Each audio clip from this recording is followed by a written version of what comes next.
नमस्ते दोस्तों, आज हम आपको एक ऐसी जादुई दुनिया में लेकर चलेंगे जहां संगीत से आग लगाई जा सकती थी, बारिश बुलाई जा सकती थी और एक सम्राट के मन को शांति दी जा सकती थी।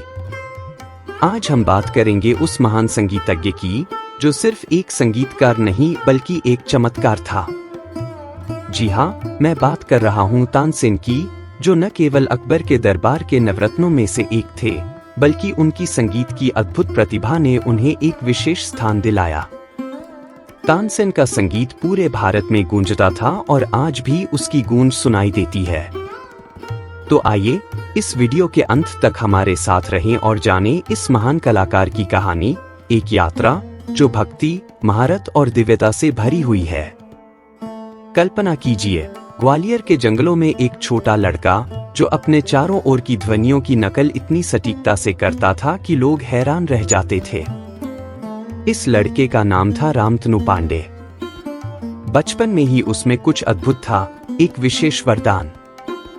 कहा जाता है कि रामतनु पक्षियों और जानवरों की आवाजों की इतनी नकल कर सकता था कि वह सभी को अचंभित कर देता था। लेकिन तकदीर के पास उसके लिए कुछ और बड़ा लिखा था। उसकी प्रतिभा पर ध्यान दिया स्वामी हरिदास ने, जो वृंदावन के प्रसिद्ध संत और संगीतकार थे। स्वामी हरिदास ने रामतनु को अपना शिष्य बना लिया और उसे न केवल संगीत की तकनीक सिखाई बल्कि उसकी आत्मा को भी संगीत से जोड़ दिया।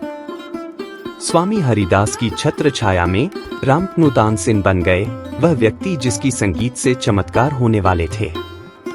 अब हम तानसेन के प्रसिद्धि के दिनों की ओर चलते हैं। उनकी संगीत प्रतिभा की चर्चा चारों ओर फैल चुकी थी जब वह रीवा के राजा रामचंद्र के दरबार में पहुंचे। लेकिन उनकी किस्मत में और भी ऊंचाइयां लिखी थी। दूर सम्राट अकबर के दरबार में तानसेन की प्रतिभा की चर्चा सम्राट तक पहुंच चुकी थी। अकबर, जो हमेशा अद्वितीय प्रतिभाओं की खोज में रहते थे, तानसेन से मिलने के इच्छुक हो गए। 1545 में एक शाही निमंत्रण आया और तानसेन को अकबर के दरबार में बुलाया गया। कल्पना कीजिए इस दृश्य की, तानसेन अकबर के सामने खड़े होकर गाना शुरू करते हैं। जैसे ही उनकी आवाज दरबार में गूंजती है, अकबर की आंखें चमक उठती हैं।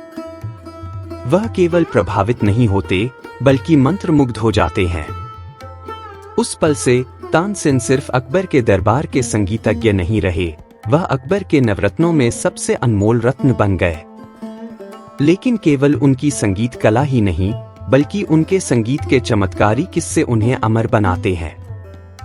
सबसे प्रसिद्ध किस्सा है राग दीपक का।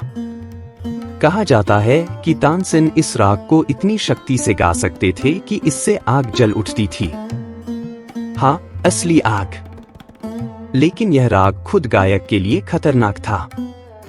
तानसेन इस खतरे को जानते हुए राग दीपक गाने लगे और जैसा कि उम्मीद थी, गर्मी बढ़ने लगी। उनका शरीर उस संगीत की तीव्रता से जलने लगा। लेकिन यहाँ तानसेन की बुद्धिमानी ने चमत्कार किया। उन्होंने अपने शिष्यों को राग मेघ मल्हार सिखाया था, जो बारिश बुला सकता था।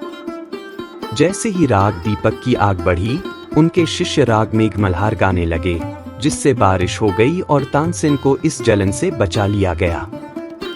ये किस्से चाहे दंतकथाएं हों या हकीकत, यह दिखाते हैं कि तानसेन के संगीत को आध्यात्मिक शक्ति के रूप में देखा जाता था। उनके राग केवल धुनें नहीं थे, वे प्रकृति की जीवंत, सांस लेती शक्तियां थीं। अब कल्पना कीजिए अकबर के दरबार का दृश्य। राजनीतिक चर्चाओं और शाही षड्यंत्रों के बीच एक चीज स्थिर थी, तानसेन का संगीत। अकबर सिर्फ तानसेन के संरक्षक नहीं थे, वह उनके सबसे बड़े प्रशंसक थे। अकबर अक्सर तानसेन से निजी तौर पर संगीत सुनने के लिए कहते थे, जहां वह घंटों तक बैठकर तानसेन की धुनों में खो जाते थे। एक प्रसिद्ध कहानी में कहा जाता है कि अकबर ने एक बार खुद को आम आदमी के रूप में छिपाया और तानसेन का सार्वजनिक प्रदर्शन देखने के लिए एक दूर के शहर गए। वह नहीं चाहते थे कि उनकी शाही उपस्थिति उस संगीत के जादू को प्रभावित करे। ऐसा था अकबर का भक्ति भाव तानसेन के संगीत के प्रति।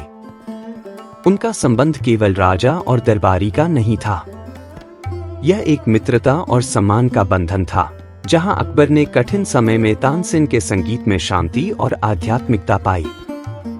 कहा जाता है कि जब भी अकबर किसी कठिन निर्णय के सामने होते, वह तानसेन के संगीत से प्रेरणा और शांति प्राप्त करते थे।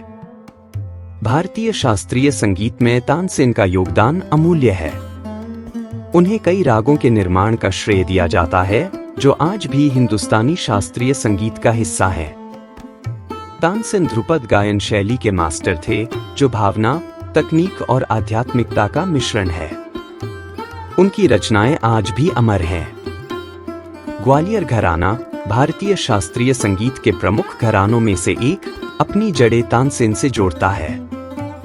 उन्हें अक्सर हिंदुस्तानी शास्त्रीय संगीत का जनक कहा जाता है और उनकी छाप आज भी अनगिनत संगीतकारों और रचनाओं में देखी जा सकती है। तानसेन ने अपने अंतिम दिनों तक अकबर के दरबार में उसी समर्पण और जुनून के साथ प्रदर्शन किया। 1586 में उनकी मृत्यु हुई और संगीत की दुनिया ने अपना सबसे उज्जवल सितारा खो दिया। तानसेन की समाधि ग्वालियर में स्थित है, जहां आज भी संगीत प्रेमी और कलाकार उनकी समाधि पर जाकर उन्हें श्रद्धांजलि अर्पित करते हैं। हर साल तानसेन की समाधि पर लोग उनकी जीवन यात्रा और संगीत का जश्न मनाने के लिए इकट्ठा होते हैं, जो पीढ़ियों तक प्रेरणा देता रहेगा। तो दोस्तों, ये थी तानसेन की महान कहानी, वो संगीतज्ञ जिन्होंने अपनी धुनों से बारिश बुलाई और आग को जगाया। अगर इस कहानी ने आपको प्रभावित किया हो, तो हमारे चैनल पर और भी अद्भुत इतिहास की कहानियां देखना न भूलें। और हाँ, हमारे चैनल को लाइक, शेयर और सब्सक्राइब जरूर करें, ताकि हम आपके लिए और ऐसी दिलचस्प कहानियां लाते रहें।